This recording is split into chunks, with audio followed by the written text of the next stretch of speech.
Again, some of the common talking points that we share, that I've been sharing with facts throughout the community, that our existing buildings are well beyond their useful life. The majority of our elementary schools, the 5 that I've talked about previously, are well over 65 years old. Have not had any major renovations except for Augusta, who had a roof replaced and some HVAC systems. One thing that we looked at was the school building authority. As the school building authority, 2 calculations where they will give you funding, either for renovation or new construction.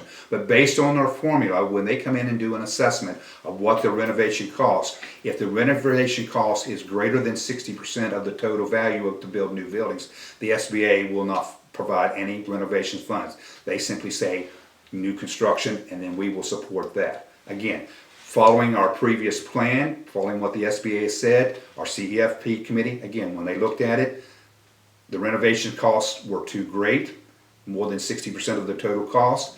That's why they went with 3 new constructions. Again, as I say, the SBA supported that, thought it was a great plan. They have rewarded Hampshire County with the opportunity to secure 49% of the matching through $24 million. We also look at what is it guaranteed? Well, people say, what happens if we don't pass a bond? Will the SBA funding still be there? That is an uncertainty. I envision, yes, maybe some portions of the funding may be there, and I use the example, say we're going to come back and say, what is your greatest need? We say our greatest need is the West Elementary, or we need, on the previous old CEFP, called for new construction for the Romney Elementary site.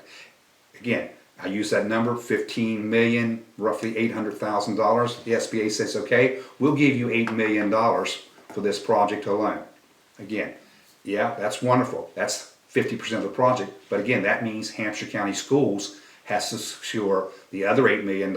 And again, if you look at our budget, we just don't have $8 million laying around to say we can throw $8 million for new construction. The schools will be state-of-the-art buildings. Again, they will be efficient by SBA standards, but they will not be Taj Mahals. We will not have ceramic tile in them. We will not have crystal chandeliers. They will be efficient, new buildings, provide the best education for kids with modern classrooms. When we talk about modern classrooms, STEM classrooms, infrastructure, technology. One thing many of our buildings fight is the lack of a gymnasium, having used multi-purpose rooms.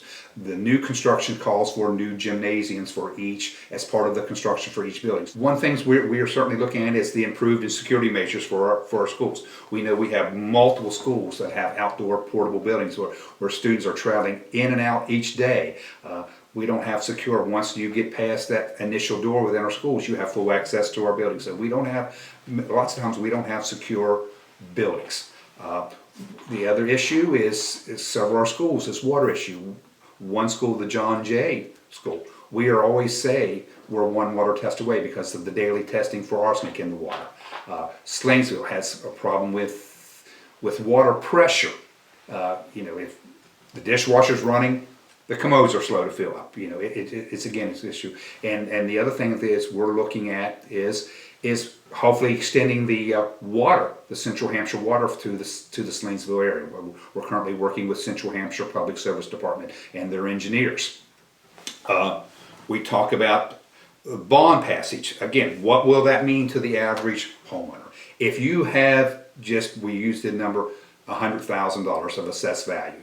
That roughly means for $100,000, it will cost you roughly $2.23 per week, or shortly under $10 per month, just short of $9.41. So it's not an astronomical amount. When we talk about why a 10-year bond, why didn't you extend it out to 15-year? That's again, the CFP debated whether they want to do a 10-year bond or a 15-year bond.